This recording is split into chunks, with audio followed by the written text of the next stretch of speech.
très heureux de rejoindre cette organisation. Moi, j'y ai œuvré quand j'étais annonceur, parce que j'étais membre du comité de direction de l'UDA il y a quelques années.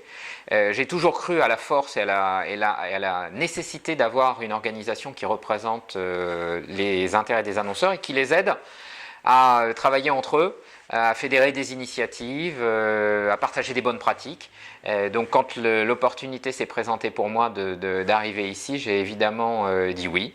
Et j'arrive dans un contexte qui est très intéressant, qui est un contexte de transformation. Alors les annonceurs se transforment, leur métier change, leur organisation change. Eh bien à nous, à l'UDA, de savoir accompagner cette transformation. Donc on a lancé un certain nombre d'initiatives qui vont arriver dans les semaines qui viennent, qui vont être offertes à nos adhérents très vite et qui sont des initiatives qui changent la manière dont l'UDA va les accompagner. Il nous fallait un lieu dans lequel on puisse les accueillir et développer cette nouvelle offre de service.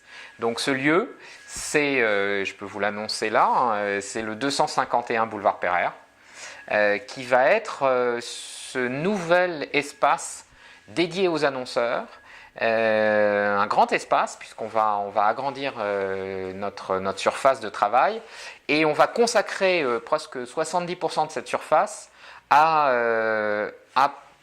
l'accueil, à des réunions, à des salles de créativité, à des salles qui vont nous permettre de mettre en avant des innovations développées par nos partenaires, aussi la capacité de construire de l'expertise sur l'insight. C'est un sujet qui nous paraît extrêmement important. Donc on aura un insight hub, insight room qui sera installé donc dans ce nouvel espace. Donc voilà, quelque chose de très transformant pour l'UDA et qui va nous permettre de porter cette nouvelle offre de service que nous voulons offrir donc à nos adhérents. Je crois qu'aujourd'hui, on a un moment d'une certaine maturité, c'est-à-dire qu'on commence maintenant à avoir un peu de recul, et heureusement, parce qu'il y a un certain nombre de choses qu'on a pu faire par le passé qu'il faut re-questionner. Et je dirais que fondamentalement, si on regarde cette publicité digitale, il faut vraiment qu'on prenne tous en compte un changement et une donnée extrêmement importante qui est la personnalisation de la communication. Finalement, ce que change la publicité digitale, c'est que la publicité, elle devient personnelle. Et à partir du moment où on a dit ça, il nous faut tous ensemble être capables d'adresser les grands sujets qui concernent la personnalisation, qui sont la data évidemment, puisque personnalisation veut dire la capacité d'avoir la bonne donnée pour envoyer le bon message à la bonne personne, mais pas uniquement. Et je pense que là aussi la maturité, c'est de se dire, une fois qu'on aura bien fait et on est en train de mieux en mieux faire ce ciblage, eh bien que devient le message publicitaire une fois qu'il est personnalisé. Et donc la qualité du message publicitaire, c'est un des grands sujets sur lequel on va devoir travailler tous ensemble dans les mois qui viennent pour être capable de faire monter le niveau. C'est-à-dire qu'il peut y avoir, il faut se le dire, il y a des questions qui sont posées par rapport à la publicité digitale. Il y a certains annonceurs qui commencent à re-questionner. Récemment, quelques grands annonceurs ont dit on met un peu en phase d'étude, d'analyse nos investissements publicitaires digitaux parce qu'on n'est pas sûr de leur performance. Donc cette phase-là, elle est intéressante. C'est maintenant qu'on construit la publicité digitale de demain et je pense que l'UDA a un rôle à jouer dans ce domaine. Ils ont envie de faire évoluer l'écosystème avec lequel ils travaillent. Et donc, en effet, ils se sentent une responsabilité que d'être les fers de lance de cette transformation. D'où les initiatives que nous soutenons ici à l'UDA sur la création d'un label pour les sites internet, des sites médias qui souhaitent désormais s'assurer que la fraude, la visibilité, l'expérience utilisateur, le respect des données personnelles soient au niveau le plus élevé possible pour qu'on fasse remonter la qualité des environnements, des contextes dans lesquels les marques peuvent s'exprimer. Le rôle des annonceurs, c'est évidemment aussi de s'assurer que les mêmes règles s'appliquent à tout le monde. et que tous les acteurs, qu'ils soient les sites médias donc qui font ces efforts que je suis en train d'évoquer à travers ce label, et les acteurs, pour les nommer les GAFA, par ailleurs, puissent appliquer les mêmes principes, suivre les mêmes règles, avoir les mêmes règles de transparence. Non seulement la transparence économique sur la chaîne de valeur, mais la transparence aussi sur la mesure de l'audience, sa certification, de façon à ce que les chiffres qui sont publiés par les uns et par les autres soient comparables et que après, eh bien, chacun puisse décider de ses investissements et de là où il communique d'une façon qui soit totalement, je dirais, pas normée, mais en tout cas qui puisse renforcer la confiance. Et je crois que ça, c'est vraiment important, c'est que si on veut, je pense que tout le monde a y gagné, que cet univers de la publicité digitale se développe, eh bien, il faut créer un climat de confiance sur tous les sujets que je viens d'évoquer. Donc, c'est une des responsabilités des annonceurs, mais pas que.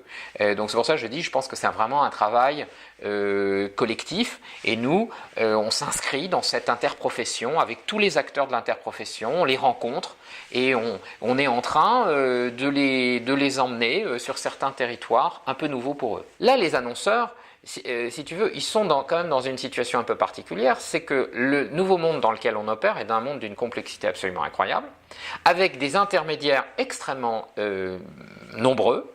Est-ce qu'ils sont trop nombreux? Ça va être une question qu'il va falloir se poser. Et en tout cas, on le voit bien dans cette chaîne de valeur, parce qu'il y a aussi une question de chaîne de valeur. Dans cette chaîne de valeur, je crois que l'analyse a été faite. Sur 100 € investis par un annonceur, il y en a 40 qui arrivent au bout de la chaîne dans le média. Et il y en a 60 qui vont chez les intermédiaires, divers et variés. Bon, le sujet de l'intermédiation est un vrai sujet.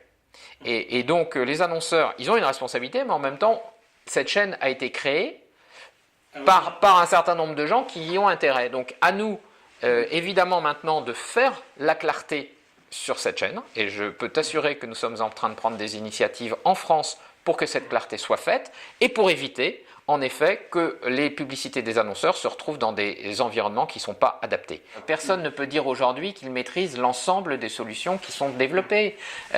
Tous les jours, de nouvelles solutions publicitaires sont proposées. On a énormément à la fois de formations, d'ateliers, de commissions, dont l'objectif est de présenter de nouvelles solutions, et de montrer, je pense que ça on va le pousser de plus en plus, de travailler en forme de case study. C'est-à-dire qu'il faut apprendre de ce qui a été fait pour faire monter la compétence. Donc c'est un sujet généralisé du marché et à nous de l'accompagner. On essaie de voir sur ces sujets de transformation numérique quelle contribution on peut avoir. Nous, on peut avoir une contribution sur les sujets de montée en expertise. La relation avec les startups, pourquoi elle nous paraît importante? Parce qu'elle fait partie d'un nouveau sujet qui est ce qu'on appelle la collaboration, l'innovation collaborative. Et en fait, dans cet univers de la publicité digitale, eh bien, on se rend compte qu'on ne peut pas avoir toutes les solutions en interne quand on est un annonceur et qu'il faut s'appuyer sur des solutions qui sont développées par d'autres.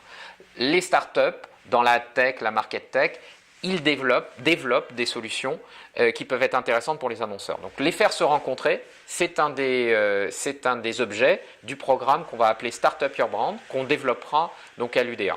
Donc un programme pour la rencontre entre startups et annonceurs, et on est en train de définir toute une série de programmes pour accompagner les annonceurs dans les sujets qu'on a évoqués, la transparence, l'efficacité de la publicité, les nouveaux modèles qui peuvent être proposés, comment décrypter l'environnement et les aider, en partageant aussi les bonnes pratiques, à améliorer leurs pratiques au quotidien. Parce qu'il ne faut pas oublier la fonction de l'UDA. L'UDA, c'est défendre la liberté dans la responsabilité, mais la liberté de communiquer, au service de l'efficacité. Et donc, toutes nos actions sur la publicité digitale, c'est comment on peut aider nos annonceurs à être plus efficaces pour chaque euro investi dans leur publicité digitale.